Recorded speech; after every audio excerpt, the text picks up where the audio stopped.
Sveiciens visiem velo cienītājiem, visiem tiem, kam patīk braukt ar riteni.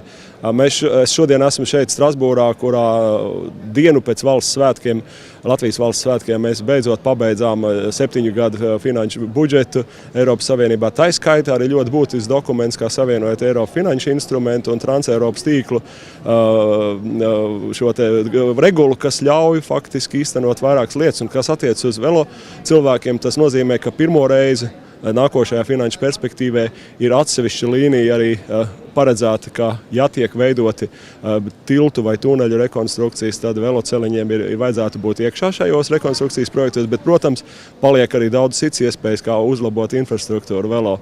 Un es ļoti priecājos, ka ar mani šeit ir viens ļoti daudziem, es domāju, pat Latvijā pazīstams cilvēks, kurš vairākas reizes bijis ar velosipēdu Latvijā, Mihails Kramers, Vācijas Zaļo partijas loceklis, absolūts, man liekas, Eiropas velosipēdistu fans.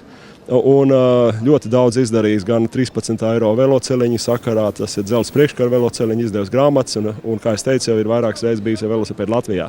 Hello, Mihail. Hello. Thank you very much that you are coming here and you are always with bicycles, and I just explained to my colleagues that you are, I think, the most visible cycling lobby in the European Parliament, and you were several times in Latvia.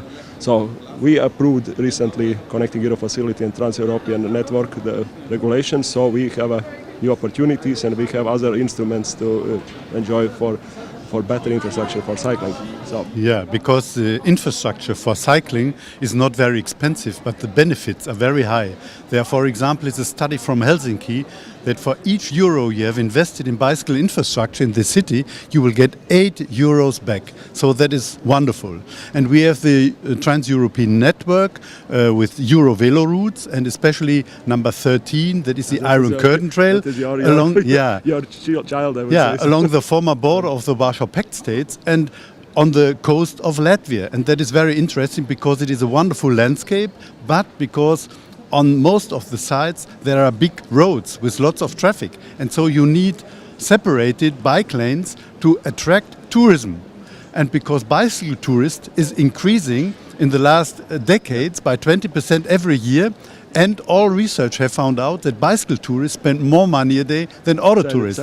So it is also economically very interesting. So, but you've been several times in Latvia with the cycling opportunities as well. You did it in several areas, mainly in western part on Riga. What is your impression about infrastructure for cycling in Latvia? Yeah, it is different. If you compare it with Estonia or with Lithuania, they have better infrastructure for example, on the coastline, the Iron Curtain Trail. In Latvia you find some good parts, but in the near of Liepāja it was different, because at the beginning it was a wonderful landscape in the city, Liepāja, in the city and a little outside, but then you have the monument of the Jewish cemetery and of the monuments of the before the First World, the bunkers near the sea. And to see that would be wonderful, but then the road was not asphalted, it was in a bad condition, so you can't go there. And that, I think, that is a forgiven chance to attract tourism, because that is very important also for the economy.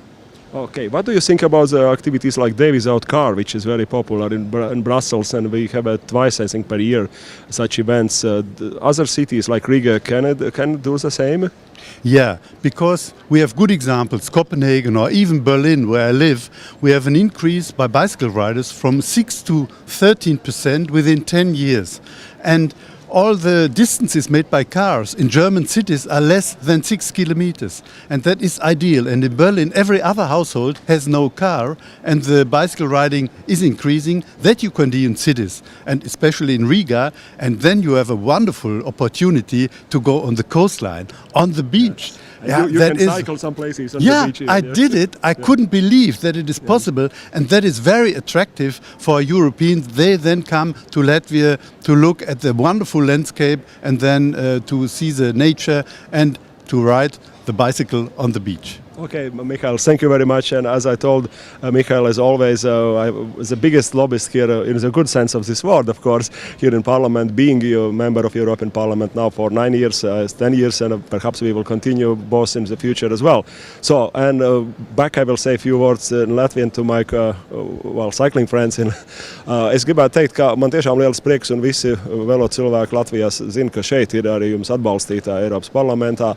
Un tas, ko es gribētu pateikt, ka mazi solīši būs. Es zinu, ka arī Rīgas mērs piedalās šajā konferencē. Ir svarīgas lietas, ka velosipēds šajā lielajā pilsētā, kas ir Latvijas galvaspilsēta, kļūst ar vien ievērojamāks. Te pašā laikā neapšaubām ir grūtības.